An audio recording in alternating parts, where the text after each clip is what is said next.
Bonjour, bonsoir à toutes et à tous, c'est Kevin pour les Ludovores et on se retrouve pour le numéro 133, si je ne me trompe pas, du menu crowdfunding, comme à l'accoutumée, cette émission dans laquelle je vous présente l'essentiel des projets, des nouveaux projets actuellement en cours de financement participatif sur Kickstarter, sur GameFound, sur BackerKit, sur Ulule, parfois même sur Game on Tabletop, bref, en gros, l'essentiel, la grande majorité de ce qui se fait actuellement en financement participatif. Après une énorme semaine, la semaine dernière, avec un épisode de 2h30, ça n'était pas arrivé depuis un sacré bail, on va se reposer un petit peu cette semaine avec une émission bien plus légère dans laquelle vous ne trouverez qu'un seul dessert et assez peu de plats principaux, ces fameuses 3 parties dans lesquelles je décompose un petit peu le menu crowdfunding, à savoir les entrées, les plats et les desserts, par ordre croissant d'intérêt objectivo-subjectif, on va dire, ça veut pas dire grand chose d'ailleurs, mais en même temps, je dis ce que je veux, c'est mon émission. Quoi qu'il en soit, on va donc se lancer, et cette fois-ci, je table sur un truc plus proche de l'heure et demie, voire un petit peu moins, aux alentours d'une heure et quart idéalement. Du coup, sans plus tergiverser, on est parti. À tous les amateurs du Jurassique, la première entrée de la semaine devrait vous plaire, il s'agit de Dino Dynasty, et je sais qu'il y a une personne à qui ça plaira, indépendamment du fait qu'il aime ou non les dinosaures, c'est Anthony, puisque tout simplement, c'est un projet qui nous vient de Suède, et on sait bien qu'en Scandinavie, tout est bon dans le cochon. Dino Dynasty, 247 contributeurs, 16 jours avant la fin de la campagne, déjà près de 20 000 € d'engrangés, le jeu est donc largement financé, et ma foi, ça a pas l'air vilain non plus, enfin vilain. En termes graphiques, je suis pas hyper fan, même si j'ai l'impression que les dinosaures sont plutôt bien foutus, bien dessinés, on va dire. Par contre, le plateau central me convainc un petit peu moins, voilà, avec la map que vous voyez ici, qui sera hautement modulable, donc c'est quand même un aspect du jeu qui est relativement intéressant, c'est qu'en fonction du nombre de joueurs, le jeu devrait scaler, comme on dit en anglais, s'échelonner relativement bien en termes de nombre de joueurs, que vous jouiez à 2, 3, 4, ça devrait pouvoir s'adapter relativement bien, de ce point de vue c'est assez intéressant. Par contre, esthétiquement, je suis pas hyper fan. Quoi qu'il en soit, c'est un jeu dans lequel vous allez incarner chacun une espèce de dinosaure, vous allez faire de l'exploration sur les différentes tuiles qui vont venir s'apposer sur le plateau central, un peu façon puzzle, et vous devrez vous développer, choisir un petit peu en fonction de une sorte de mécanisme de programmation, on va dire, les actions que vous allez accomplir avec vos dinosaures qui auront un petit peu de compétences asymétriques, on va dire. D'ailleurs, vous avez un petit résumé ici, la migration, vous déplacer sur de nouveaux territoires, ensuite spread pour vous répandre votre troupeau, on va dire, si je puis dire, c'est pas exactement comme ça que ça se passe exactement, mais bon, en gros vous aurez compris. Compete avec donc conquérir le territoire d'autres espèces en vous foutant sur la tronche, et puis ensuite le evolve, donc faire évoluer votre espèce, votre type de dinosaure, pour lui offrir des compétences différentes, ou en tout cas plus puissantes, on va dire. Voilà, c'est un petit peu à ça que ressemblent les différents plateaux de joueurs. Je suis pas hyper fan, je trouve ça assez bordélique pour le coup, même si une fois en main c'est certainement plus lisible qu'il n'y paraît. Mais c'est vrai qu'au-delà de ça, le thématique m'attire pas outre mesure. Visuellement, je suis pas hyper convaincu par le plateau central, les tuiles de territoire, etc. Mais, ceci dit, en termes de gameplay, le jeu a pas l'air dégueu non plus. Est-ce qu'on a un petit résumé éventuellement des rewards? Voilà, ici. Le jeu de base vous coûtera 49 $, relativement accessible. Si vous ajoutez à cela l'extension From Armor to Tail Clubs, ce sera 74 €, donc quand même 25 € de plus, c'est assez conséquent. Ensuite, on a aussi le pledge Ornithopoda à 98 € qui s'accompagne de Dinosaur Dynasties. Est-ce que c'est un autre jeu? Je l'ai vu aperçu, c'est ici. C'est un livre sur les dinosaures de l'illustrateur du jeu. Ok, d'accord, bon, c'est original pour le coup. C'est quelque chose qui vient accompagner le jeu, mais qui n'est pas lié directement, qui n'a pas d'apport de gameplay. Voilà donc pour Dino Dynasty. Comme d'habitude pour les entrées de la semaine, je n'entre pas trop dans les détails, notamment au niveau des frais de port, du gameplay, etc. 250 contributeurs, 16 jours avant la fin de la campagne pour Dino Dynasty. Voilà une roquette qui risque bien de s'écraser au sol avant d'avoir pu franchir l'atmosphère. Space Missions, pour l'instant, bien que le seuil de financement ait été dépassé, ça se passe quand même assez mal, soyons tout à fait honnêtes, pour le projet de Tyros Games, dont c'est le premier projet en même temps, inconnu au bataillon, premier projet, c'est toujours un petit peu complexe, à moins que vous ne mettiez beaucoup d'argent dans le marketing.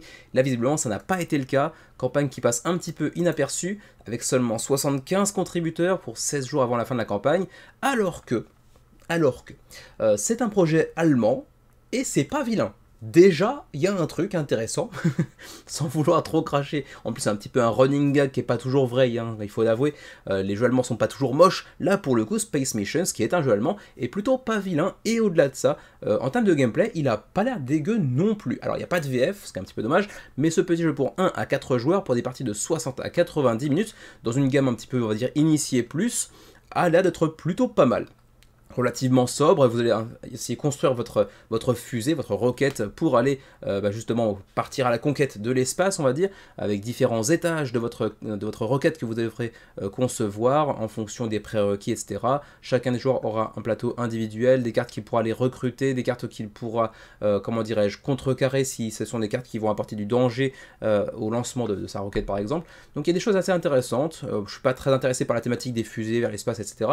Mais il y a des trucs assez intéressants, les cartes de mission avec des points différents en fonction de la position à laquelle on va se placer dans l'accomplissement de cette mission, par exemple des événements qui vont venir impacter le jeu en cours de partie, des cartes de spécialistes qui vont peut-être venir nous aider à partir justement à la conquête de l'espace, et tout ça avec une DA qui est pas si vilaine que ça, spécifiquement pour un jeu allemand qui nous habitue généralement à des trucs assez opaques, assez marronasses. Là pour le coup c'est plutôt pas vilain, même si il y a un petit côté un petit peu amateur, un petit peu cheap, notamment au niveau des jetons je trouve, mais globalement ça présente plutôt pas trop mal, et en plus de ça il y a un petit mode solo avec un automa qui a l'air d'être relativement facile à utiliser. Je trouve que le jeu mériterait un petit peu plus de lumière peut-être, mais il risque, ceci dit, de finir dans les méandres infinis de l'espace et de son obscurité éternelle. Voilà, ça pas l'air vilain, vous pouvez même le tester sur Tabletopia et sur Tabletop Simulator pour éventuellement vous faire un premier avis. Bon, il n'y a malheureusement pas de VF, mais ceci dit, les frais de port sont eux aussi relativement abordables. Ça reste un jeu qui, je pense, mériterait un tout petit peu plus de visibilité. Voilà, c'est donc Space Missions avec seulement 75 contributeurs avant la fin de la campagne. Bon, ceci dit, c'est financé. Comment différencier 53 jeux de deck building ? Pour le coup, c'est une vraie question, hein. Je ne saurais pas moi-même y répondre, et la page de campagne de Scrapbots ne m'y a pas tellement aidé. Il s'agit ici donc d'un jeu de deck building avec, comme vous pouvez le constater, une thématique de robots que l'on va venir enrichir au fur et à mesure de nouvelles cartes de plus en plus puissantes. Bref, tout ce qu'il y a de plus classique en termes de deck building, avec 83 contributeurs pour l'instant. Le projet bat un petit peu de l'aile, mécanique mais de l'aile quand même. 17 jours avant la fin de la campagne, ça devrait pouvoir financer. Ça présente pas trop mal, même si je trouve ça quand même assez quelconque. C'est pour 2 joueurs exclusivement, hein, c'est assez important à être souligné, pendant signaler ou souligner, j'ai failli mélanger un petit peu les deux mots. Pour 2 ans et plus, pour des parties d'environ 30 minutes et plus. Si vous êtes amateur de deck building, vous aurez peut-être l'occasion de me dire en quoi il peut théoriquement se démarquer des autres jeux du même acabit. Là, en l'espace de quelques minutes sur la page, j'ai pas trop aperçu de choses qui me font penser que le jeu a vraiment sa place dans la ludothèque d'un gros fan de deck building. En tout cas, à moins de vraiment vouloir les collectionner tous, je vois pas très bien ce qui le différencie, celui-ci, de tous les autres. Ceci dit, vous avez Scrapbots en PDF également pour 5 $. Si vous êtes vraiment intéressé, vous prenez moins de risques du coup. Mais si vous voulez la version en physique, c'est 25 $ pour Scrapbots, qui pour l'instant galère un petit peu également. Le cribbage, ou si j'ai bien compris le crib, en version française, cribage ou crib apparemment, selon ses dénominations, est un jeu qui existe depuis le 17e ou 18e siècle, je crois, si mes souvenirs sont bons, et du coup, voici venir une sorte de variation sur le cribbage, avec Wicked Cribbage, qui nous vient de Only Then Studios, qui se trouve à Albuquerque, donc Nouveau-Mexique. Et pour l'instant ça se passe pas trop mal, peut-être aussi parce que le cribbage est plus populaire outre-Atlantique qu'il ne l'est de notre côté de l'Atlantique à nous, enfin à nous, parce que comment dirais-je, je m'agglutine à vous autres Européens, même si je sais qu'il y a des Québécois bien évidemment qui nous regardent, même si moi je suis plutôt de l'autre côté du Pacifique, hein, dans le pays du soleil levant. Du coup 361 contributeurs, 16 200 € d'engrangés pour l'instant, à 19 jours de la fin de la campagne.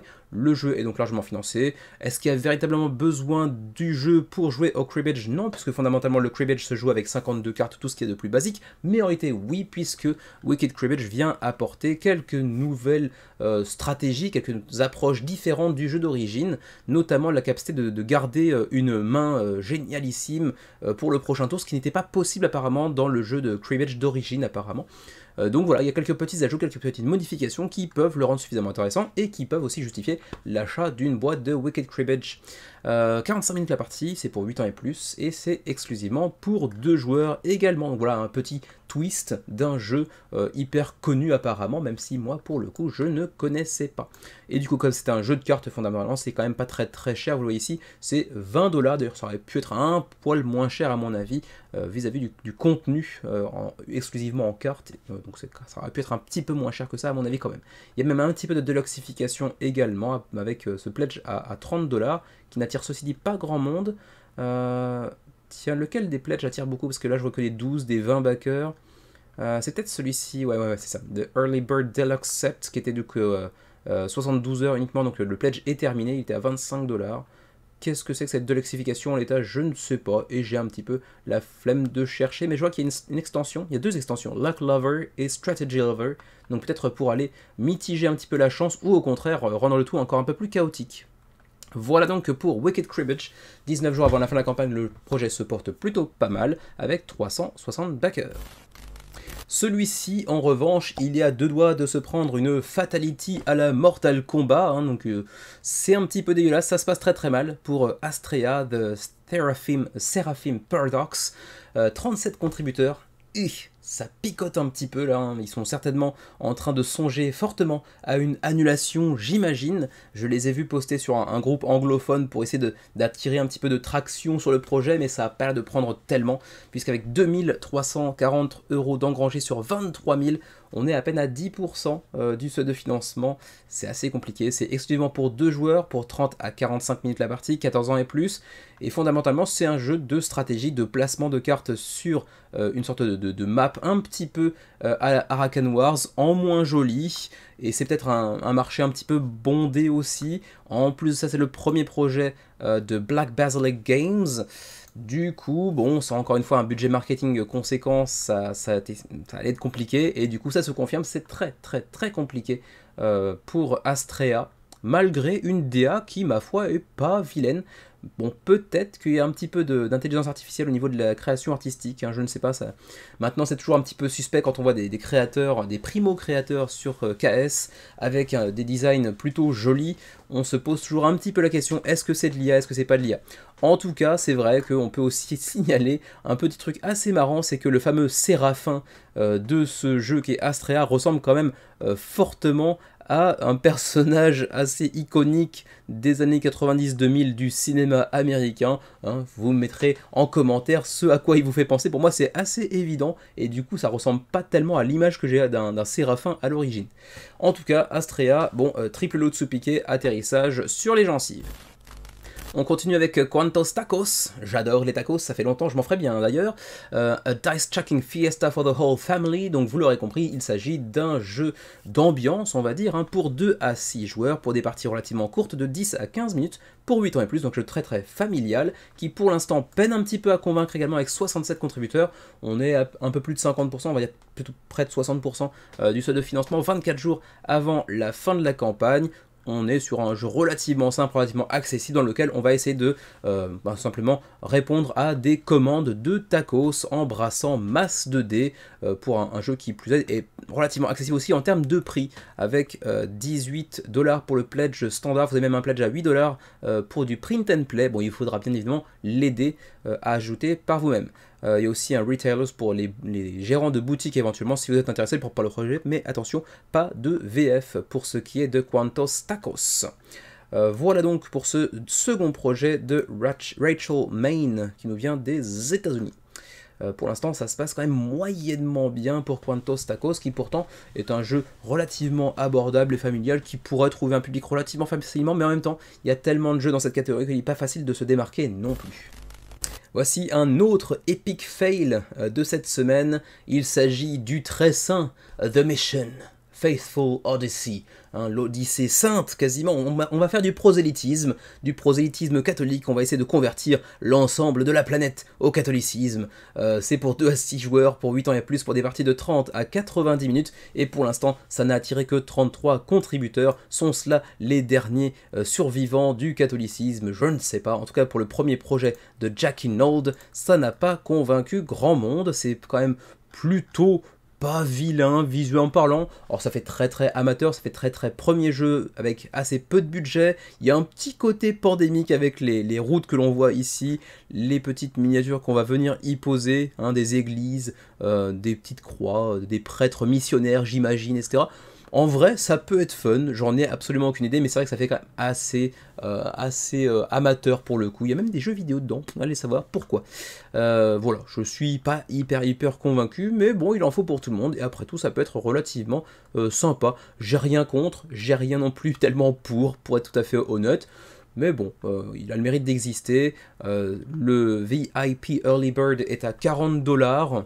Bon, ça en fait un jeu pas trop onéreux, mais il n'est pas non plus si peu cher que ça en réalité. À vous de voir si éventuellement ça peut vous tenter. Il y a même un t-shirt potentiellement pour vraiment afficher votre foi de manière ostentatoire. Ce qui est peut-être un peu mieux vu de l'autre côté de l'Atlantique qu'en Europe ces derniers temps. Voilà pour The Mission Faithful Odyssey, 33 contributeurs. Délicat. Hein, les voies de Kickstarter sont parfois impénétrables. Celui-là, pour le coup, il est très original, à bien des titres d'ailleurs, on va le voir, mais il n'a pas de VF, et pour le coup, pour un jeu de ce type-là, c'est assez gênant, dès lors qu'on n'est pas un petit peu ami avec la langue de Shakespeare. Il s'agit de The Darkness at the Brink of Ohio. C'est un jeu sur lequel vous allez simplement partir avec une piste audio, en fait. Vous allez incarner un des 3 personnages jouables que vous entreapercevez ici, et ici, et quel que soit le personnage que vous choisissez, vous allez écouter en fait un DJ d'une station de radio locale qui va parler de diverses choses, qui va prendre des appels entrants, qui va diffuser de la musique, etc. Et apparemment, à un moment ou un autre de la piste, il va lui-même diffuser une chanson un petit peu maudite qui va progressivement le transformer en quelque chose d'un peu moins humain et de potentiellement un peu plus proche d'un insecte. Ça peut aussi rappeler le film, je crois que c'était Cronenberg, non, La Mouche des années 80, je crois, 80-90, qui m'avait pas mal choqué quand j'étais tout petit à l'époque, hein. J'aurais pas dû regarder ça aussitôt, mais bon, quoi qu'il en soit.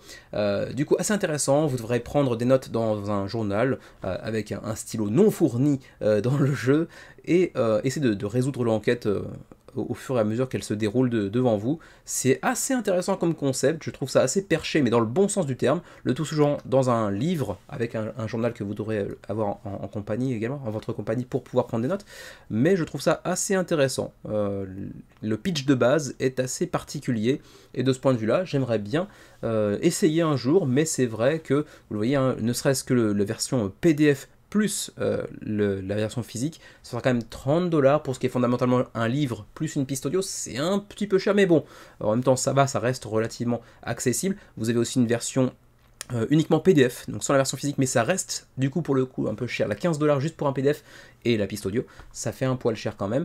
Après il y a aussi plein de petits goodies éventuellement pour ceux qui seraient vraiment super intéressés par le projet. Vous pouvez même aller jusqu'à 250$ de pledge sur The Darkness at the Brink of Ohio.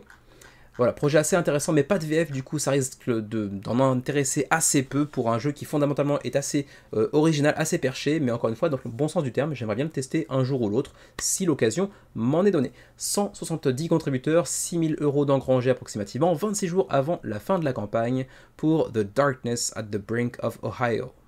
Et ma foi, c'était la dernière entrée de cette semaine. On va maintenant pouvoir pénétrer dans la seconde partie. Oui, j'ai dit ça. Et qu'est-ce que vous voulez que je dise? Ne faites pas de jeu de mots dégueulasses. C'est comme ça, j'ai râpé. Voilà. On passe donc aux plats principaux de la semaine. Et oui, je suis un peu fatigué.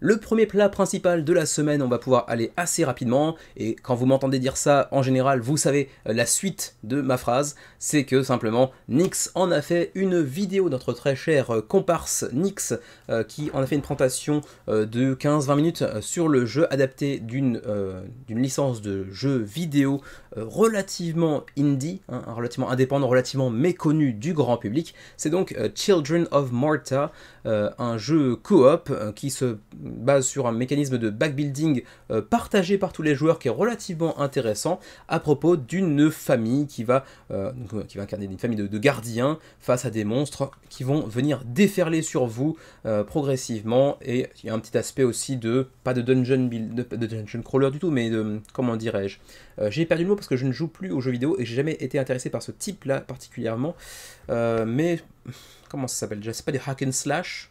Si, ça ressemble un peu à ça, je crois.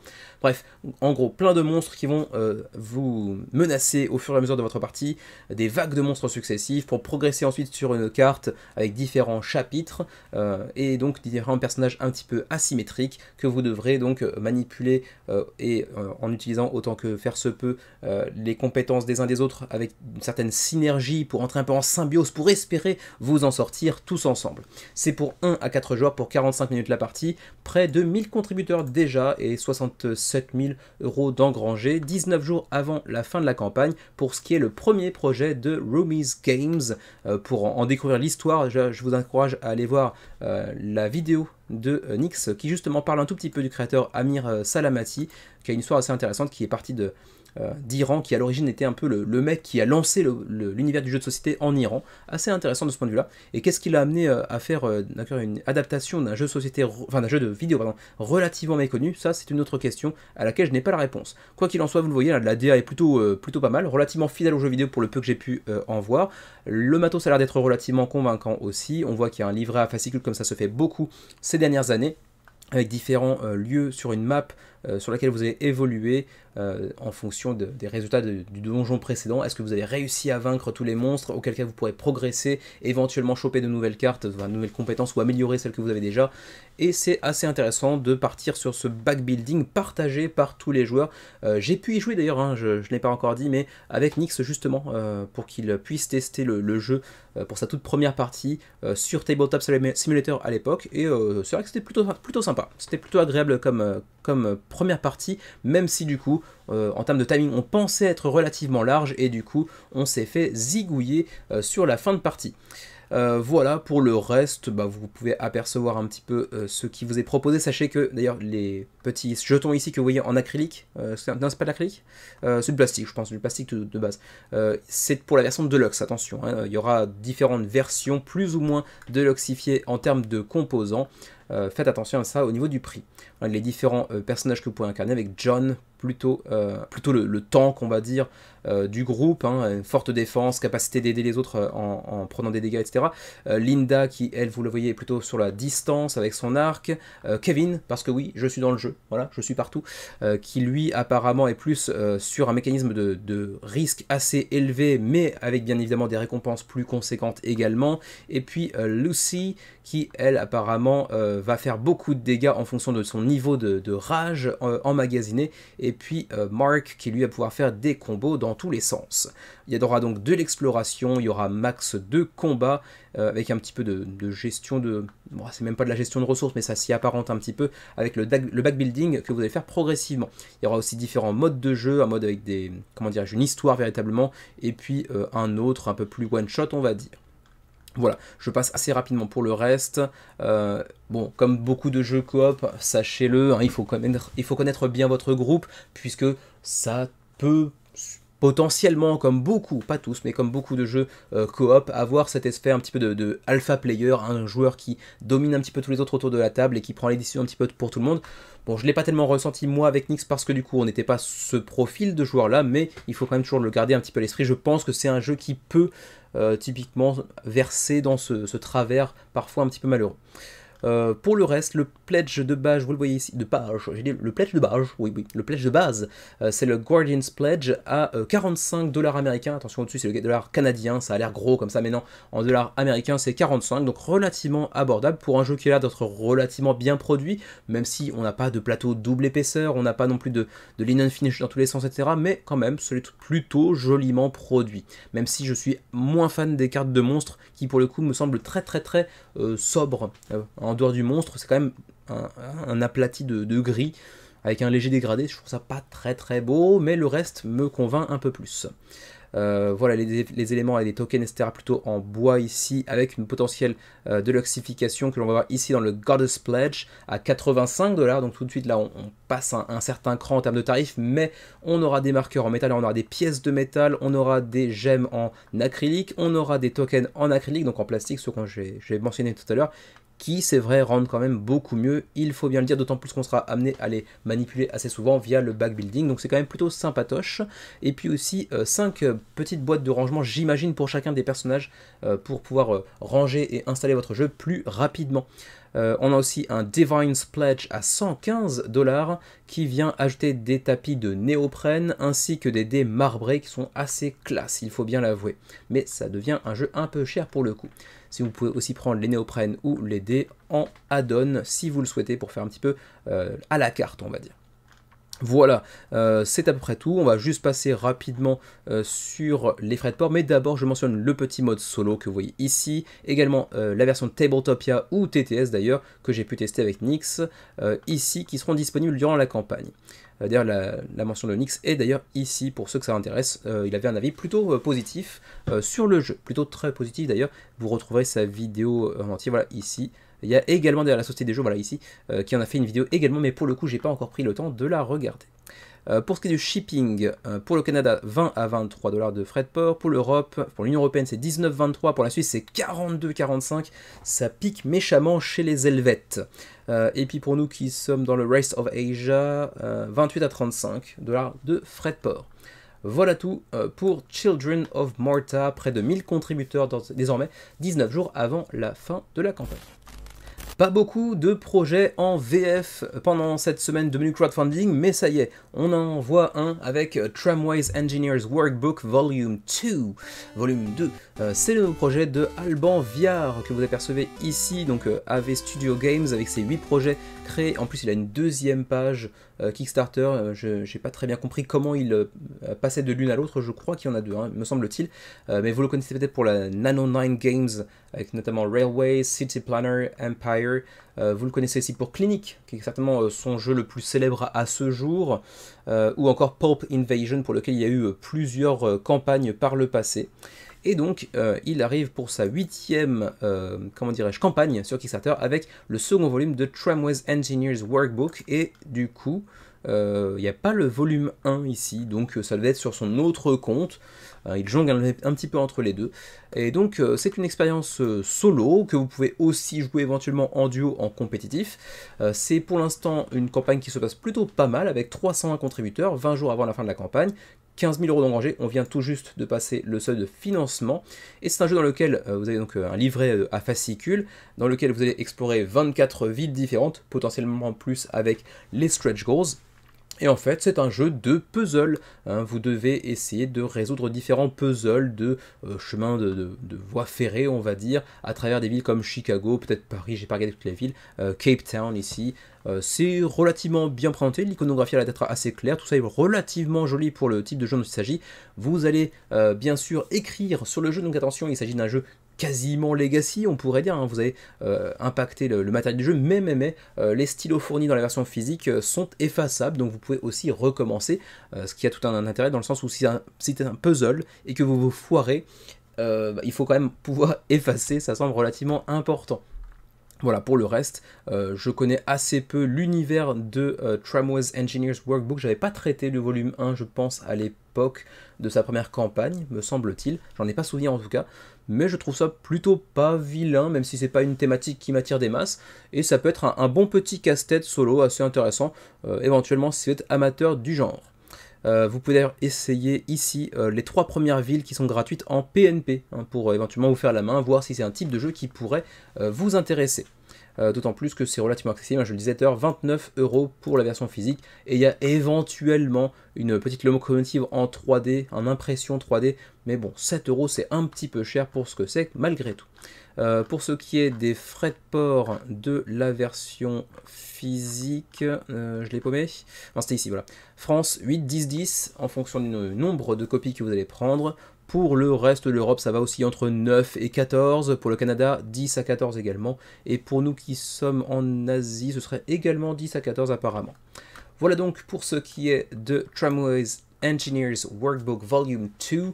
Un petit puzzle relativement intéressant sur le papier que j'aimerais bien tester un jour, mais pas jusqu'à le baquer malgré tout.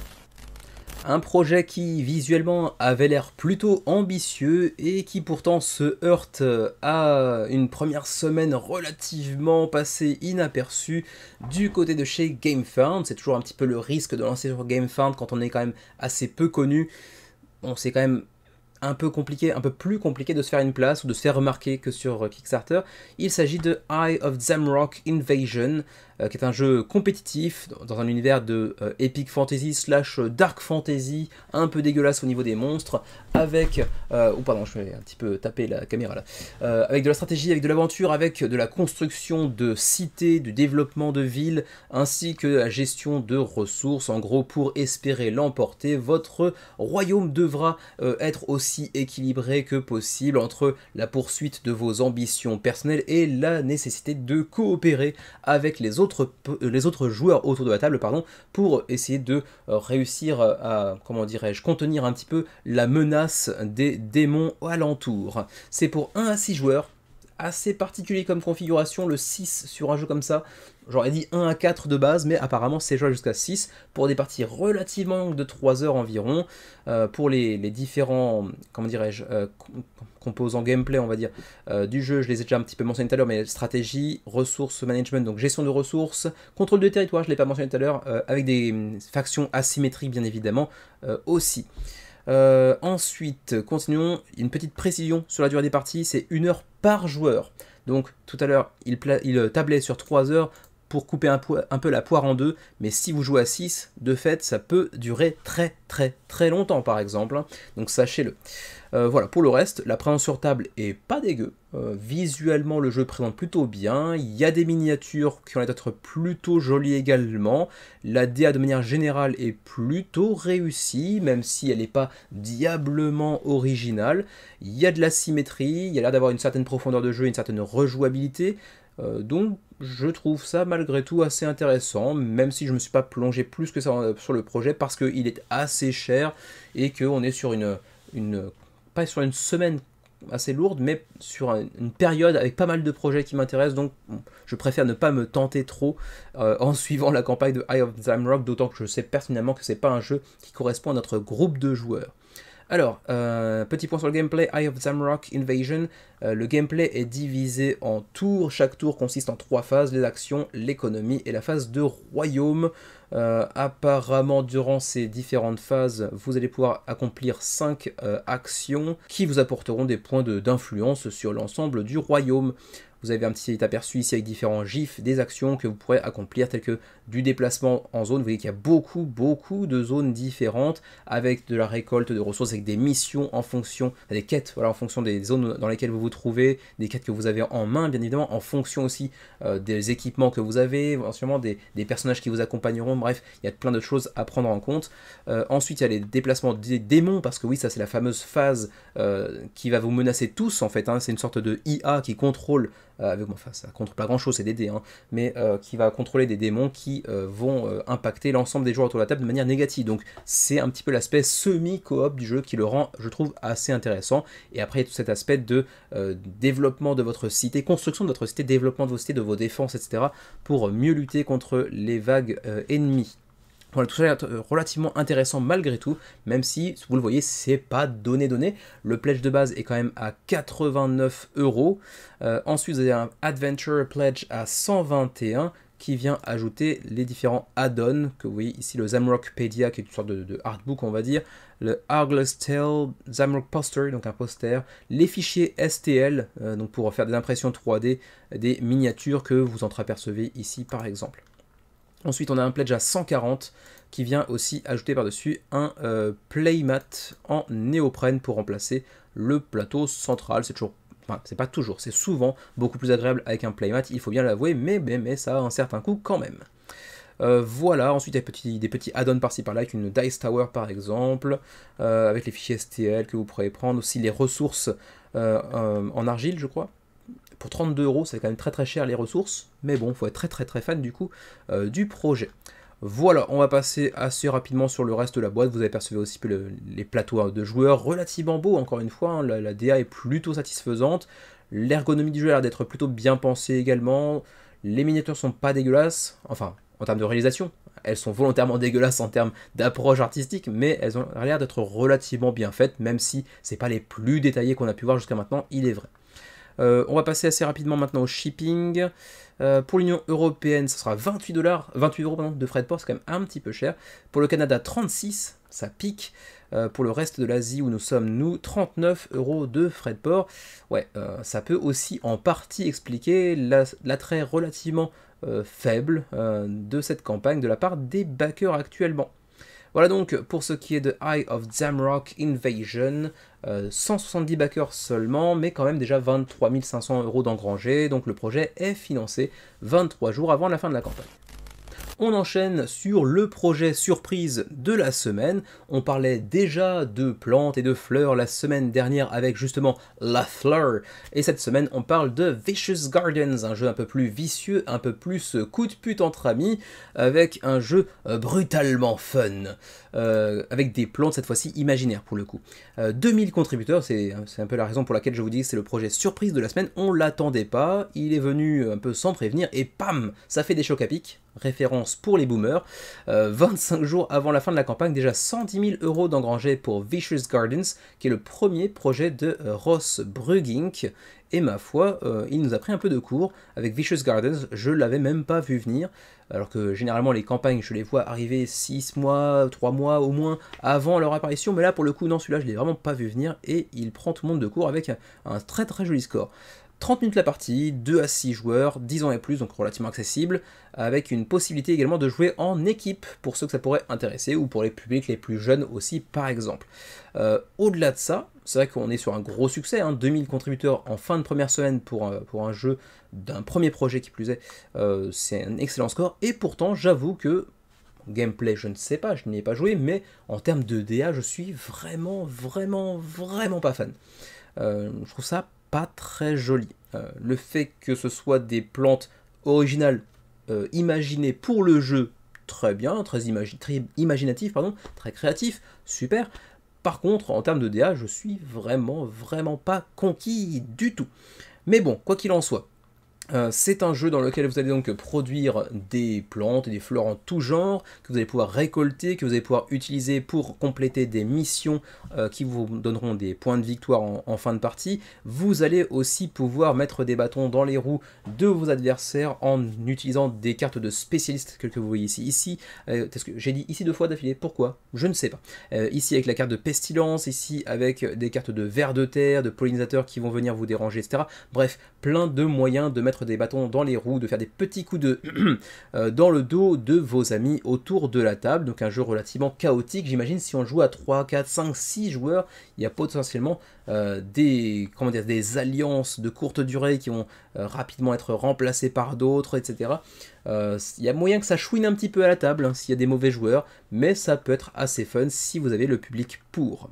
Voilà pour le reste, what's included, donc le jeu de base que vous voyez ici avec voilà, les différents composants, le plateau central, les différentes cartes avec 72 plantes créées uniquement pour le jeu et illustrées pour le jeu. Bon, elles ne sont pas très bien illustrées à mon avis, mais bon, c'est encore autre chose. On a des cartes wild qui peuvent remplacer n'importe quelle plante dans votre jardin, les cartes de victoire, en fait des cartes mission que vous allez essayer de compléter pour obtenir des points de fin de partie, les cartes de spécialistes, il y en a quand même 34 qui peuvent donc interférer dans les projets de vos adversaires, les cartes de pollinisateurs, etc., de pestilence pour aussi venir pourrir un peu vos amis. Et puis ma foi c'est près tout, donc c'est essentiellement, vous le voyez, un jeu de construction de tableaux et un petit peu de gestion de main également. Et puis bien sûr du take that, prends ça dans la tronche pour bloquer un petit peu le développement de vos amis autour de la table.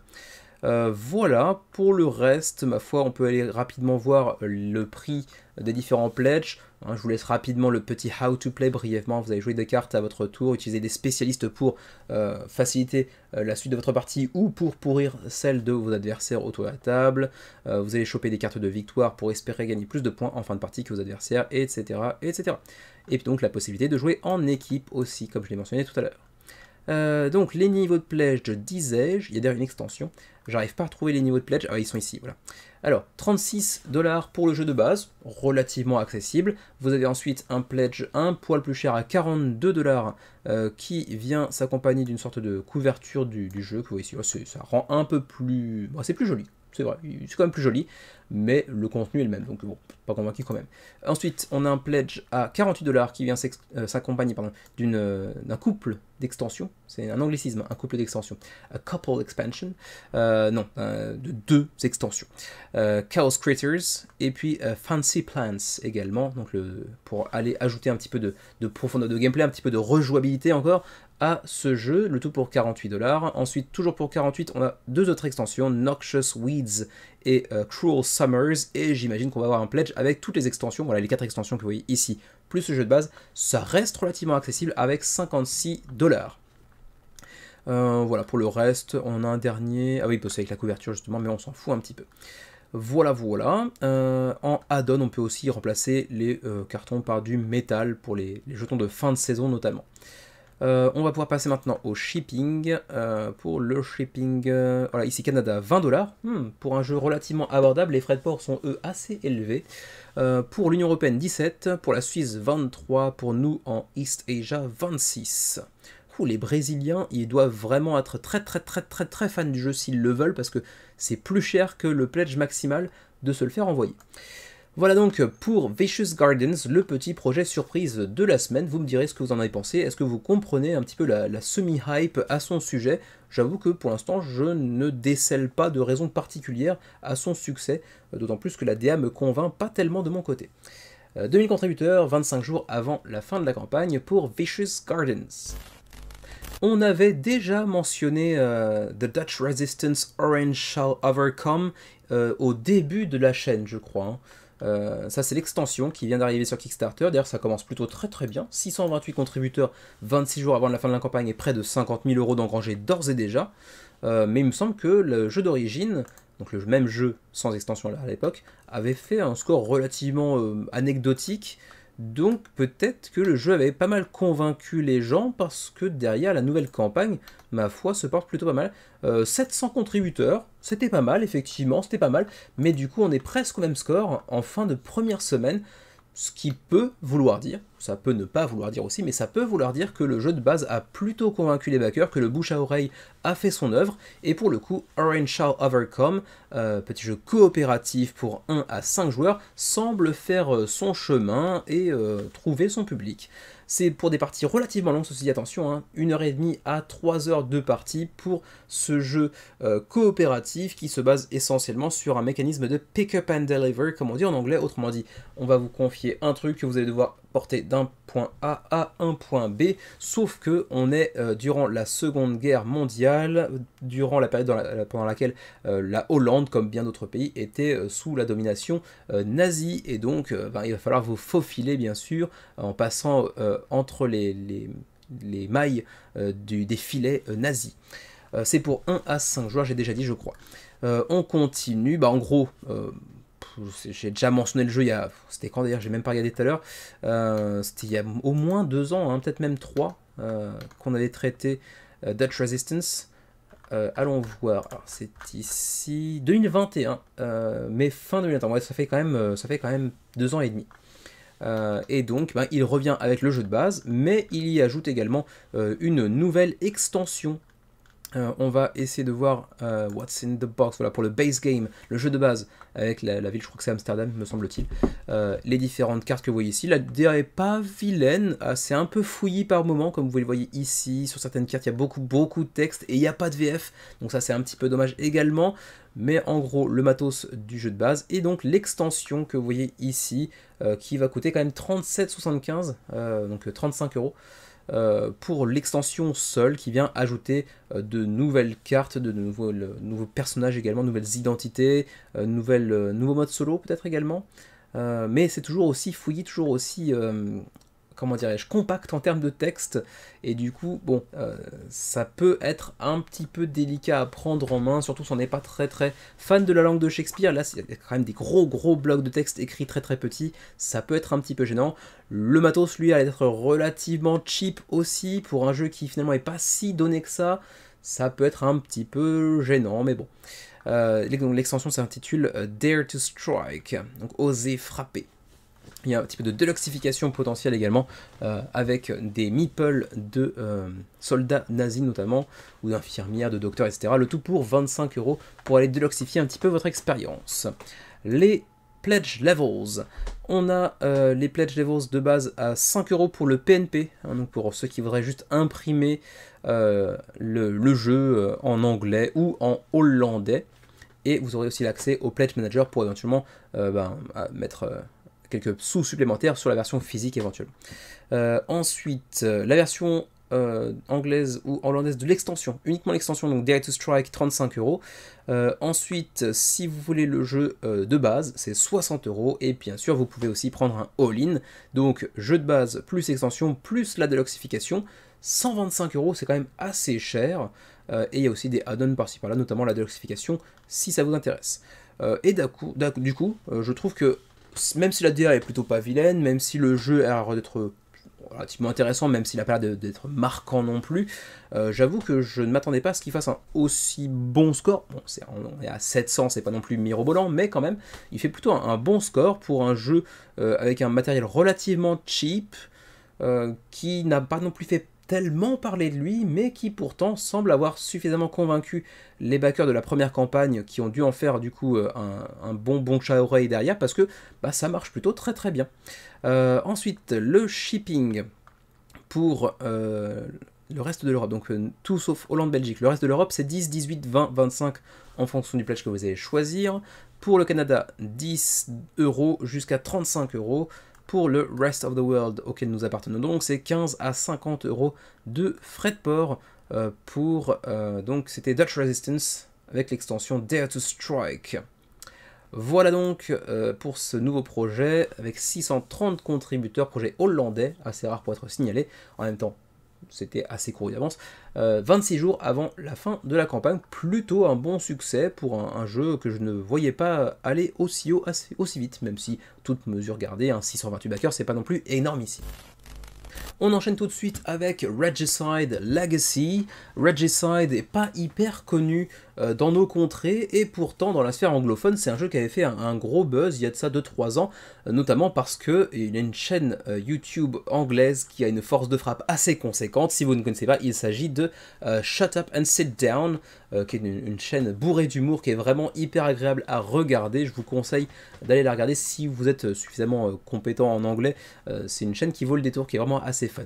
Et du coup, ils avaient adoré le jeu, et il se trouve que Shut Up and Sit Down, ils ont... Je me demande s'ils n'ont pas genre 300, 400, 500 000 abonnés, quelque chose comme ça. C'est assez fou. Et du coup, il y a une sorte de petit buzz qui s'est fait il y a 2-3 ans sur BGG, bref, sur la sphère anglophone autour de Regicide. Il a même une version japonaise entre-temps, qui a été publiée également. Et donc, on entend peut-être les ambulances derrière. J'espère que ça vous dérange pas trop. Ça s'approche de moi, j'espère qu'ils ne viennent pas me chercher, tout va bien? Ouais, ça va. Bon, ça sera peut-être un peu bruyant, mais bon, je suis plus brillant qu'une ambulance normalement. J'ai dit plus brillant, c'est un lapsus. 95 000 € d'engagés, j'espère que tout va bien quand même. D'ailleurs, c'est même pas les ambulances, ça c'est les pompiers ça qui font ce bruit-là, au Japon. Il y a peut-être les deux. Quoi qu'il en soit, 1000 contributeurs, 95 000... Je rigole alors que c'est absolument pas drôle en réalité, hein. Je sais pas ce qui se passe, j'espère juste que tout va bien. 1000 contributeurs, 95 000 € avant... non, pas avant la fin de la campagne, c'est 26 jours avant la fin de la campagne, je suis perturbé. Je suis touche à foin. Et donc, il s'agit de Regicide, mais cette fois-ci avec un aspect legacy du jeu. Vous pourrez aussi faire un reset éventuellement après l'avoir terminé, mais pour cela, il faudra aussi backer avec une sorte de petit pack spécifique pour faire un reset. On est sur un jeu coopératif avec ici 12 missions que vous pourrez accomplir successivement avec des récompenses à aller débloquer et une campagne pleine d'humour aussi puisque vous voyez ici le personnage comment s'appelle-t-il déjà j'ai oublié comment il s'appelle, il est précisé plus bas mais bref on s'en fout. Le personnage que vous voyez ici qui reprend différents mèmes internet très très célèbres. D'ailleurs c'est écrit ici, ça s'appelle Sketch. Et donc Sketch est un petit peu mise en scène avec différents mèmes très très connus de la sphère internet que vous reconnaîtrez au fur et à mesure de la campagne, c'est assez drôle.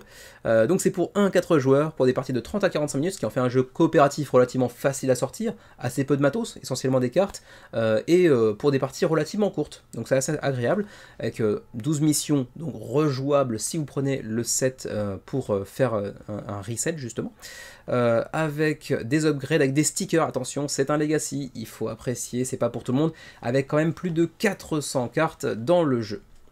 La boîte est d'ailleurs très très belle, j'avoue. La boîte avec toutes les cartes que vous voyez ici, le plateau central que vous voyez ici qui sera je crois en néoprène me semble-t-il, peut-être à vérifier, Central Playmat, they're neoprene, oui c'est en néoprène, tout comme les plateaux de joueurs individuels que vous voyez ici aussi. Donc on est quand même sur un jeu assez deluxifié et je crois me souvenir, parce que j'ai regardé tout à l'heure, qu'il n'était pas si cher que ça pour un matos relativement bien produit qui plus est. Donc 40 cartes de groupe de héros de base, des aides de jeu pour chacun des 4 joueurs autour de la table potentiellement, des sleeves, donc 120 protège-cartes directement fournis également, le playmat en néoprène pour le plateau central, le playmat en néoprène pour les joueurs, les 4 joueurs, ensuite 12 packs de missions dans leurs boîtes respectives, plus 4 autres packs en add-on, eux aussi scellés avec des secrets à l'intérieur à débloquer au fur et à mesure. Là, un des mêmes que l'on connaît bien, hein, avec stretch goals for content, non merci, including all the cool stuff up front, yes. Donc autrement dit, non, il n'y aura pas de stretch goals avec des trucs à débloquer en fonction de l'argent qu'on va emmagasiner au cours de la campagne. Non, à la place de ce truc-là, on va inclure toute la deluxification d'entrée de jeu, d'où le néoprène, d'où les sleeves, etc. Directement dans le pledge de base. Ensuite, le gameplay, alors c'est essentiellement de la gestion main, je l'ai déjà dit tout à l'heure, vous connaissez déjà peut-être Regicide premier du nom, mais en gros le nombre de cartes que vous allez jouer va déterminer aussi la force, l'attaque, ainsi que la classe du personnage que vous jouez, donc ça va constituer en gros un pool de puissance que vous allez pouvoir utiliser pour terrasser d'affreux monstres. Et si vous et vos partenaires autour de la table réussissez à infliger suffisamment de dégâts à votre adversaire, et bien vous allez pouvoir passer à la suite, et sinon l'adversaire bien sûr va comment dirais-je, se venger en fait simplement, hein, et vous en coller une au travers de la tronche. Ensuite, il va falloir bien choisir bien sûr les personnages que vous allez envoyer au combat, puisqu'ils seront chacun je crois en exemplaire unique, de 1 à 10 je crois pour chacune des factions, plus les cartes que vous allez débloquer au fur et à mesure bien évidemment. Il y aura bien sûr différents types de cartes qui auront des synergies plus ou moins adaptées les unes aux autres.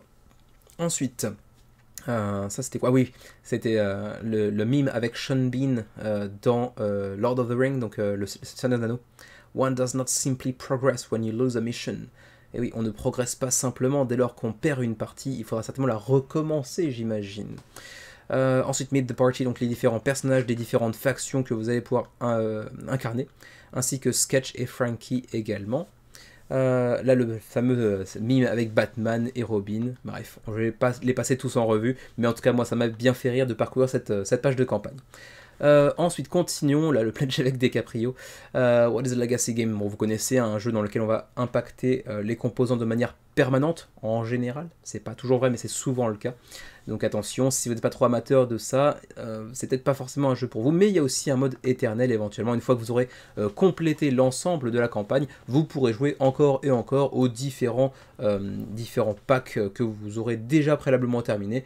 Donc c'est certes un jeu Legacy, mais il est quand même malgré tout rejouable, ce qui est quand même assez intéressant. Et donc, je le mentionnais tout à l'heure, la présence de la Reset Box qui vous permet de recommencer une campagne à zéro également. Ensuite en add-on, you can get one reset box by pledging at the Regicide Legacy Reset Box tier. However, if you want even more, you can add them. Ok, oui, aussi une seconde édition de Regicide, le jeu de base. que vous pourrez aussi backer en add-on apparemment. Bon, voilà. Pour le shipping, Union Européenne, 16 € approximativement de frais de port, plus 4 pour la Reset Box. Pour le Canada, 29 $ canadiens, plus 6 pour la Reset Box. Et puis pour nous qui sommes en Asie, ce serait 29 $ américains, plus 4 pour la Reset Box. Un petit peu cher les frais de port. Maintenant, j'ai pas vu les niveaux de pledge, donc on va aller voir directement ici. Voilà, 62 €. Bon, j'ai dit tout à l'heure que c'était relativement accessible. Bon, je m'étais peut-être un peu trompé. Je pensais que c'en était aux alentours de 50 €. Je ne sais pas pourquoi même ma mémoire me joue des tours. Finalement, c'est 62 €. Mais bon, on est sur une belle boîte avec des packs pour chacune des missions, avec des tapis de néoprène pour le plateau central, mais également pour tous les joueurs, avec les sleeves déjà à l'intérieur, etc. C'est pas si déconnant que ça, à mon avis, 62 €. Ensuite, pour ceux qui veulent le Reset Box avec, ce sera un peu plus cher, ce sera 100 € avec la capacité de faire un reset, du coup. Voilà, pour le reste, on a des pledges un peu plus conséquents, mais c'est plus de l'ordre de, comment dirais-je, du mécénat ou du petit kink perso, quoi, hein.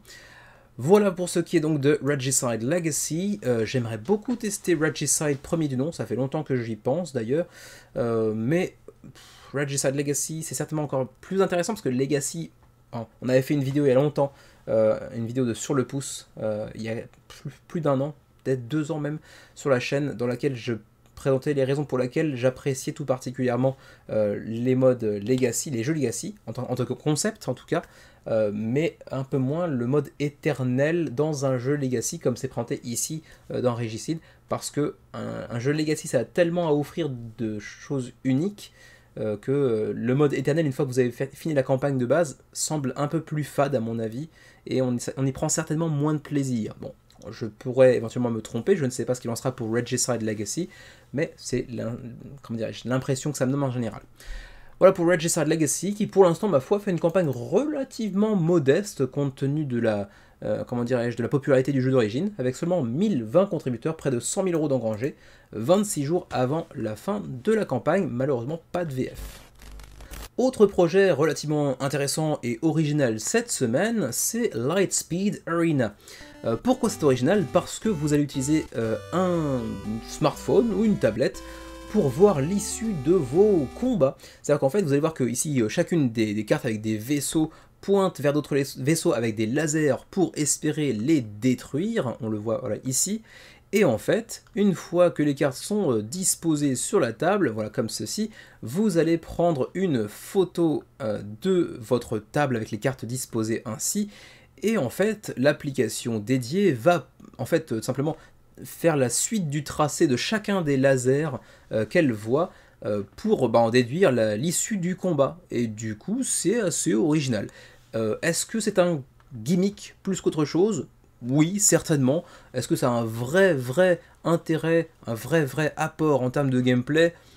Moins convaincu. Bon, c'est vrai que l'intérêt du coup d'avoir l'application qui justement va calculer la suite du laser pour voir quel vaisseau va être anéanti par le dit laser, ça évite effectivement de faire appel à je sais pas, une ficelle, une règle, une sorte de maître, etc. Ça évite les tergiversations, les mauvais joueurs, etc. qui vont se plaindre, etc. Donc de ce point de vue-là, oui, pourquoi pas, mais est-ce que ça en fait fondamentalement un super jeu?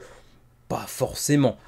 Mais ça a le mérite d'être original, ça peut être marrant. Je me pose quelques questions vis-à-vis de la rejouabilité, de la profondeur de gameplay, mais bon, pour 25 €, pour un jeu très accessible et familial, hein, pour 8 ans et plus, pour des parties très courtes, 5 à 15 minutes, ça peut être assez fun et ça peut attirer des joueurs jeunes, pas du tout initiés aux jeux de société.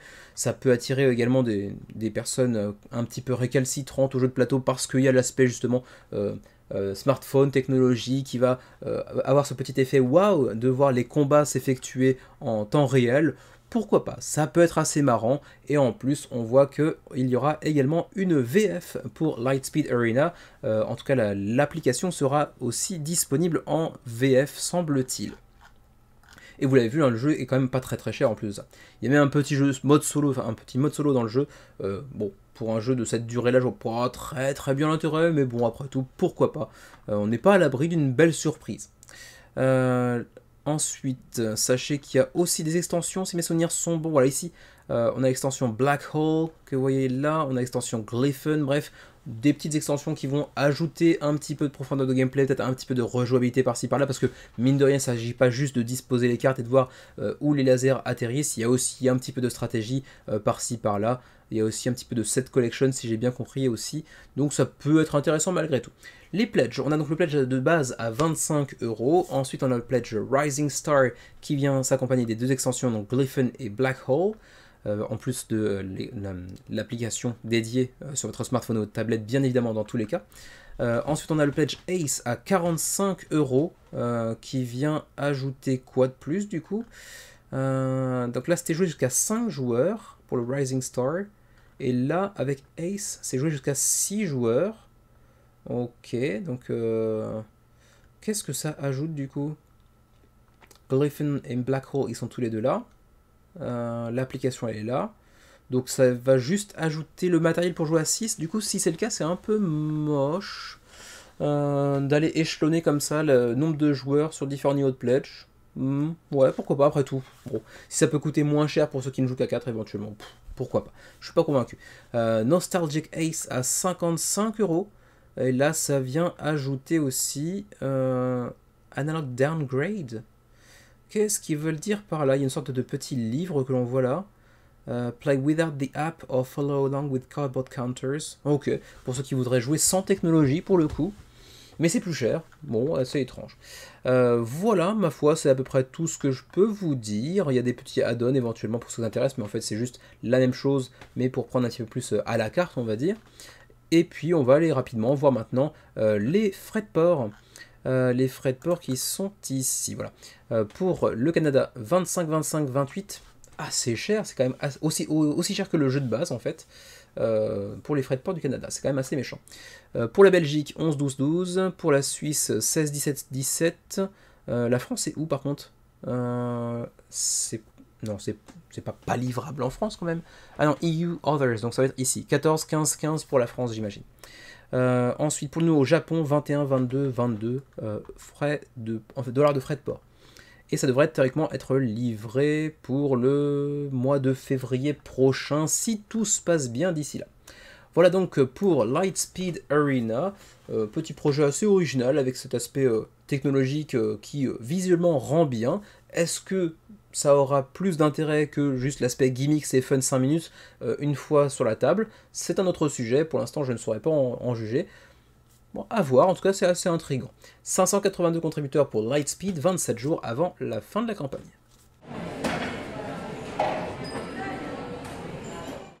Le seul et unique dessert de cette semaine, et en plus de ça, c'est un jeu français, il s'agit de Ice qui nous revient avec sa seconde édition Unlimited du côté de chez GameFound, et ma foi, ça se passe très bien pour le projet français avec, vous le voyez déjà, 2674 backers au moment où je m'enregistre, à savoir 16 jours avant la fin de la campagne du côté de chez GameFound, avec déjà 340 000 € d'engrangés. C'est une très belle réussite parce que le déménagement sur GameFound n'est pas toujours évident, et là pour le coup ça marche plutôt très bien. En même temps il faut dire que le jeu avait quand même pas mal éclaboussé Kickstarter de sa beauté lors de la première campagne du jeu. Il y a de ça déjà 2 ans environ. C'est vrai que c'est un jeu qui est quand même qui dispose d'une très belle DA, là-dessus il n'y a rien à dire. Et en plus ça, d'un matos et d'un gameplay qui, sans forcément plaire à tout le monde, ça c'est une certitude, c'est toujours subjectif, mais en tout cas a un aspect vraiment waouh une fois disposé sur la table, puisque comme vous le voyez, hein, pour ceux qui ne connaîtraient pas encore le projet, vous allez incarner différentes factions asymétriques qui partent à la découverte de la banquise et des fonds de la banquise. Et donc il y a plusieurs étages de tuiles disposés sur le plateau central que vous entreapercevez ici. Voilà, ici, donc là c'est l'état de base on va dire, et progressivement on va aller creuser la banquise sur différents étages, et plus on descend, plus ce qu'on peut y trouver a de l'intérêt, de l'importance, de la valeur bien évidemment. Et donc il nous revient avec une seconde édition, améliorée, revue et corrigée. C'est toujours pour 1 à 5 joueurs pour une partie d'environ 90 minutes, potentiellement un peu plus long que ça, selon les dires de certains joueurs, mais peut-être que ça a été corrigé là encore. Avec donc un jeu d'exploration, de stratégie, jouable en solo comme en multijoueur en compétitif, avec des factions asymétriques, et il y a aussi donc du placement d'ouvriers. avec cette direction artistique vraiment pas commune. C'est vrai qu'on on le reconnaît tout de suite, Ice, hein, il a vraiment de la gueule. Quoi qu'il en soit, on revient donc avec une nouvelle campagne pour Ice avec cette seconde édition qui va traiter notamment certains problèmes qui ont été soulevés par la communauté, par les joueurs, et qui va donc rendre le jeu encore meilleur qu'il ne l'était déjà, puisque vous voyez qu'il a déjà été quand même couronné de succès, de récompenses de ci, de là. D'ailleurs, je précise, avant que quelqu'un ne le remarque, il m'en fasse la remarque dans les commentaires, oui, Ice, c'est avec This Way, donc l'éditeur français This Way, fait partie du catalogue de l'agence pour laquelle je bosse, donc oui, prenez ça avec des pincettes, d'autant plus que j'ai encore jamais eu la chance, moi, de jouer à Ice. Donc, vraiment, je ne peux pas vraiment commenter le jeu, son gameplay, sa qualité intrinsèque, parce que j'ai pas encore joué. Je sais qu'il me fait envie, que j'avais hésité à backer la première campagne à l'époque. Je l'avais pas fait parce que ça me semblait un petit peu cher et que ça me semblait potentiellement un petit peu long en termes de partie. Et je me demandais ce que ça pouvait valoir aussi en termes d'intérêt à deux joueurs, parce que c'est fondamentalement la configuration à laquelle nous jouons, mais il reste super intéressant malgré tout, donc j'ai encore quand même pas mal d'intérêt pour ce jeu. Mais voilà, après donc tout ce que je dis avec des pincettes, parce que le jeu me fait envie, et en plus de ça, il appartient, non, il est défendu et promu à l'international par l'agence pour laquelle je travaille. Bref, on en revient au jeu. Le plateau central, alors là c'est la version Deluxe avec les 4 parties du plateau aimantées, qui va ensuite venir s'accompagner de différentes couches de banquise, chacune des couches disposant bien sûr de différents types de ressources que l'on va pouvoir aller explorer, obtenir et ajouter à son plateau personnel. Alors, on continue, voilà, c'est le premier truc qui marque quand même quand on voit Ice sur une table, c'est que c'est vraiment très beau, et surtout c'est super original, ces 4 étages de banquise comme ça que l'on va venir découvrir au fur et à mesure, c'est quand même très joliment présenté. Alors, qu'y a-t-il dans la boîte de base de Ice seconde édition? Donc les 5 plateaux de guilde toutes asymétriques, les différents marqueurs que vous voyez ici, le plateau en 2 parties, donc attention, ce n'est pas celui que vous avez vu en GIF tout à l'heure, il n'est pas aimanté pour le coup ici, c'est la version de base. Ensuite, les tuiles de banquise, les tuiles d'artefacts également, donc ça c'est pour le second étage, le 3e étage de profondeur ici, avec des tuiles de plus en plus intéressantes, les archéologues que vous voyez ici, avec leur petit meeple. Ensuite, tout un tas de tokens dans tous les sens, quelques cartes bien évidemment, et c'est à peu près tout. Il y avait sur le mode solo aussi qui s'accompagne de 30 cartes dédiées. Et puis l'insert en plastique aussi. Ensuite, on a l'édition Edifices and Guilds qui était déjà disponible durant la campagne précédente, qui vient ajouter 2 factions supplémentaires, des marqueurs supplémentaires également, une sorte de plateau alternatif pour les guildes en plus du jeu de base, donc assez intéressant, de nouvelles cartes également. Et puis une map également de Ice, assez jolie, je ne sais pas si elle a intérêt en termes de gameplay, mais c'est assez sympatoche, en termes visuels c'est joli en tout cas. Ensuite, il y a une nouvelle extension qui s'appelle Relics, deuxième extension donc de Ice, avec une couverture toujours aussi belle d'ailleurs. Ça vient ajouter encore 2 nouvelles factions que vous voyez ici, avec des nouveaux marqueurs pour les factions en question, également des tuiles de reliques que vous pourrez être amené à découvrir au fur et à mesure de votre exploration. Alors je ne sais pas exactement ce qu'elles viendront ajouter, mais c'est un ajout stratégique assez intéressant malgré tout. Ensuite, vous avez la Unlimited Box qui va contenir le jeu de base ainsi que les 2 extensions dans une seule et même grosse boîte. Avec l'essentiel des contenus que vous voyez ici, avec de la deluxification, puisque les meeples qu'on apercevait tout à l'heure tout blanc ou unicolore seront maintenant avec du screen print, donc un aspect sérigraphié un peu plus immersif, un peu plus deluxifié. Ça vaut aussi pour les petits animaux que vous voyez ici, et puis donc le plateau divisé cette fois-ci en 4 et non plus en 2, et surtout magnétique, donc un peu plus deluxe là aussi de ce point de vue là. Voilà, on a aussi des petits points de victoire en métal et non plus en carton. Voilà, toujours encore une fois un aspect de deluxification sympatoche quand on aime ce type de jeu là, et la beauté qui l'accompagne, c'est quand même encore plus sympa si c'est deluxifié. L'insert en 3D qu'on voit ici également. Voilà, pour le reste, bien évidemment, hein, je ne l'ai pas mentionné tout à l'heure je crois, mais il y a une version française, parce que c'est un projet français donc ça semble logique, mais il faut quand même le rappeler. Il y a aussi un petit rappel ici du gameplay, hein, avec les différentes actions que vous pourrez accomplir, telles que la construction d'un campement par exemple, ou encore envoyer un de vos explorers en expédition pour aller rejoindre justement une tuile avec un camp de précédemment construit, on va dire. Les déplacements, ensuite on va aller excaver, donc retourner une tuile pour voir ce qui se trouve derrière, choper les ressources qui s'y trouvent, etc., etc. Avec en plus un petit élément de composant pour vous aider à soulever les tuiles plus facilement. On l'a vu ici, voilà, une sorte de pic de guitare, c'est sympatoche. Et du coup ça facilite un petit peu, justement je me posais la question, comment retourne-t-on les premières tuiles, ça va être un petit peu galère. Eh bien non, parce qu'il y a ce petit objet. Ensuite, continuons.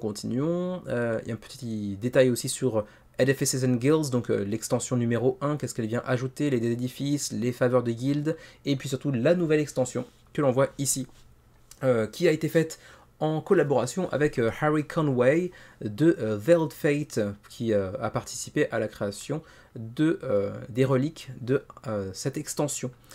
Ensuite, les reliques, justement, qu'est-ce qu'elles viennent ajouter, me direz-vous? Alors, the gameplay of relics will rely on trying to assemble the pieces. Ah oui, donc après, vous aurez des reliques composées en 3 parties, en fait. C'est ce qu'on a vu tout à l'heure dans les petits éléments de... Comment dire, je visualise ici, voilà, ici. Ça et ça, c'est en fait une seule et même relique, mais il faudra trouver les 3 pièces pour pouvoir la compléter et espérer en tirer des bénéfices du coup. Ok, donc, depending on how many of one relic you are able to piece together, it unlocks powerful new abilities. Ok, ouais, c'est ça. Donc, vous pourrez choper de plus en plus de morceaux d'une seule et même relique pour espérer avoir un effet de plus en plus puissant au fur et à mesure que vous assemblez les pièces. Il y a aussi un mécanisme de swapping apparemment. Can swap discovered relic pieces, but once at least 2 or 3 pieces of a relic image are obtained, they are locked and can't be swapped. Ok, donc vous pourrez apparemment les échanger potentiellement, mais il y a aussi un mécanisme qui fait que à partir d'un certain nombre, vous ne pourrez plus le faire. Ok. Il y aura aussi de nouvelles guildes, bien sûr, les Preachers, bref, nouvelles guildes avec les télépathes aussi. Il y en a deux Preachers et télépathes qui vont donc bien sûr apporter, j'arrive plus à parler, apporter leur lot d'asymétrie supplémentaire, de nouvelles factions à aller explorer là encore. Et c'est toujours intéressant d'aller avoir encore plus de nouvelles extensions avec des nouvelles factions pour voir si elles sont toutes relativement équilibrées et ce qu'elles peuvent apporter en termes de gameplay, d'approche stratégique du jeu. Vous pouvez tester sur Tabletop Simulator la seconde édition de Ice. Vous pouvez télécharger les règles ici, mais malheureusement en anglais, pas en français.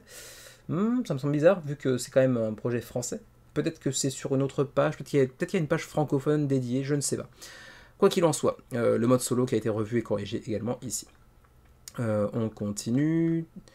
Il y aura aussi, oui, un conversion kit, donc un kit de mise à jour pour les backers de la première heure éventuellement, qui voudraient donc bénéficier de la nouveauté sans avoir à backer la totalité du jeu à nouveau. Donc vous aurez ce petit conversion kit qui vous permettra de mettre à jour votre version du jeu. Continuons avec les rewards, donc les niveaux de pledge. Le pledge mis en avant, qui est ici, donc c'est le Ice Unlimited Box, donc le jeu de base, les 2 extensions, la deluxification, le tout pour 129 €. Ensuite, pour les Returning Backers, donc pour ceux qui ont déjà le jeu de base, qui voudraient donc le Conversion Kit, donc le kit de mise à jour, ainsi que la seconde extension Relics, c'est 45 €. Ensuite, pour ceux qui voudraient uniquement la boîte de base, 59 €. Full gameplay, donc la boîte de base plus les 2 extensions, 99 €. Ensuite, le all-in, là on passe à un truc encore un peu plus conséquent que le Pledge Unlimited Box, puisque là on est encore deluxification maximisée avec le Ice All-in à 199 $. Alors vous voyez qu'il y a beaucoup de composants supplémentaires ici, parce qu'en fait c'est un insert réalisé par Laserox, autrement dit en bois, si mes souvenirs sont bons. Laserox généralement fait du très bon boulot en termes de conception d'insert. Et ils ont quand même pas mal de gueule aussi. Hein. Il y a aussi des dessous de verre, mais bon, ça pour le coup, on s'en fout un petit peu. Et un artbook aussi, parce que le jeu est quand même très beau, et il le mérite bien. Voilà, c'est à peu près tout. Il y a aussi bien sûr des add-ons de ci, de là, pour deluxifier, pour choisir un petit peu à la carte les éléments qui vous intéressent le plus. Voilà les différentes vidéos que vous pourrez aller consulter, notamment en français, avec par exemple Etugame ici. Et puis il y aura d'autres vidéos, de toute façon il y a d'autres vidéos en français qui traînent sur YouTube. Je me demande si Nyx n'avait pas couvert la première campagne à l'époque, je ne sais plus, mais il y a d'autres vidéos en français quoi qu'il arrive. Donc le shipping ensuite, le shipping Europe, alors l'Europe est décomposée en 4 parties. La France, elle est où? La Belgique est dans l'Europe 1. La France, je la trouve pas. Je trouve pas la France. Ah bah si, c'est là. France, United Kingdom. Ah d'accord, la France a son propre prix de frais de port, un peu plus intéressant que beaucoup d'autres. 14, 16, 19, 18, 21 en fonction du niveau de pledge. Pour la Belgique, 17, 18, 20, 19, 22. Pour nos amis suisses, où êtes-vous amis suisses? Vous devez être dans la partie 4, j'imagine. Il y a le Vatican, les îles Féroé, les îles Canaries. Je trouve pas la Suisse là-dedans. Ils sont juste au-dessus, Europe 3. Ils sont dans la zone 3. Du coup, 21 à 37 euros de frais de port. Pour nous qui sommes en Asie, Asie numéro quoi? Japon, aidez-moi, 2, voilà, ici. Asie 2, ça ferait 21 jusqu'à 37 euros de frais de port. Bon, c'est pas si pété que ça pour l'Asie non plus en réalité. Ils ont su trouver des frais de port relativement convenables quand même, ça va. Et donc ensuite pour ce qui est de la livraison théorique, ce serait pour juillet 2025 a priori. Ouais, a priori. Juillet 2025, à voir s'il y a des retards, etc. bien évidemment. Voilà, j'en profite pour saluer Hugo et Samson, éventuellement si vous regardez la vidéo, ce dont je doute, mais bon, sait-on jamais. Et voilà, c'est après tout pour ce qui est de Ice Limited. Bien sûr, bonjour à toute l'équipe de MOB Vanguard pour laquelle je bosse également, même s'ils comprennent pas le français, sauf Anthony. Mais bon, voilà, c'est juste pour le fun. 2675 backers, 339 000 euros d'engrangés à la fin de la première semaine de campagne. Tout se passe plutôt très bien pour Ice Unlimited, 16 jours avant la fin de la campagne. Et ma foi, c'est tout pour ce nouveau menu crowdfunding. Je suis tout flou. Est-ce que ça fait longtemps que je suis flou comme ça? Voilà, c'est un poil mieux. Ouh là là, qu'est-ce qui se passe aujourd'hui? Je suis tout flou. Attendez, je vais passer un gros coup de doigt sur la caméra. On verra bien ce que ça donne. Bon, c'est pas beaucoup mieux, mais bon, on s'en fout, de toute façon. L'essentiel dans le menu crowdfunding, c'est pas ma tronche, c'est ce que je présente.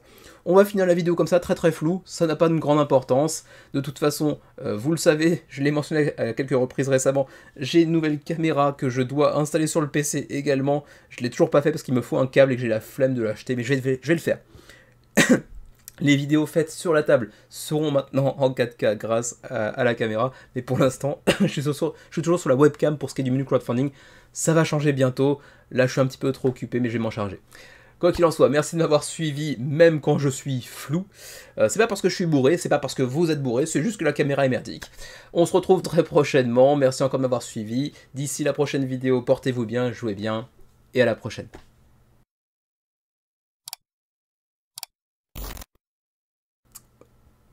Voilà, j'ai réussi à déflouter cette caméra de merde.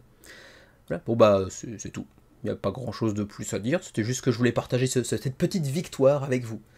Et au passage, pour ceux qui restent jusqu'à l'outro de la vidéo, voire même après l'outro, vous voyez derrière moi le prochain proto que nous allons traiter sur la chaîne.